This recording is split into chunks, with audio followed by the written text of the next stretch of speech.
So if you weren't aware, Climate Active is ending. So what happens now? If your organisation has spent years becoming Climate Active certified, you might be asking a simple question: what happens now? And it's a fair question.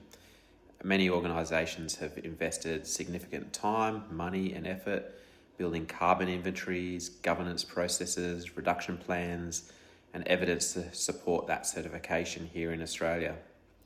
So the program may be ending, but the value that you've created, it doesn't disappear. In fact, it may be more valuable today than it ever has been.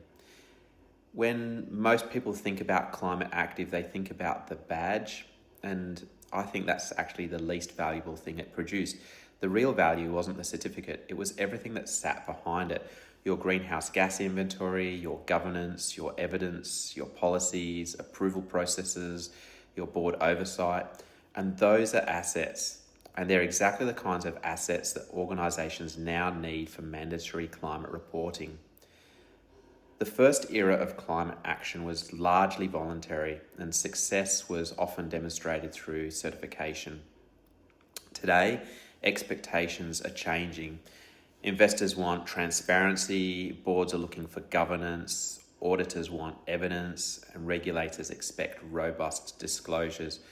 So the conversation is moving from can you make a claim to can you demonstrate how you arrived at that claim.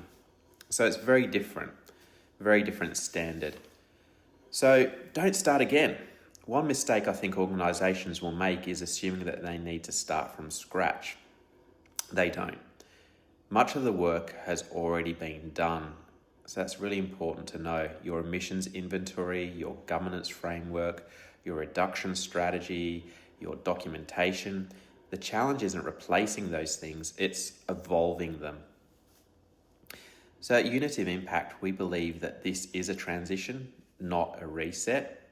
Our role isn't to replace Climate Active, it's to help organisations preserve the investment that they've already made and convert it into governance-led climate reporting.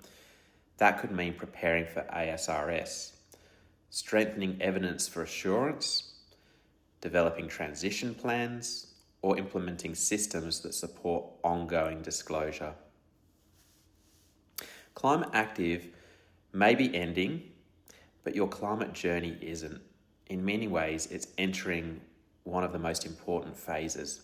So if you'd like to understand how much of your existing program can be carried forward, we've developed a Climate Active transition assessment that helps organisations identify what's already valuable, where the gaps are, and how to build towards minimum credible disclosure. Because the next era isn't about certification, it's about credibility in your disclosures.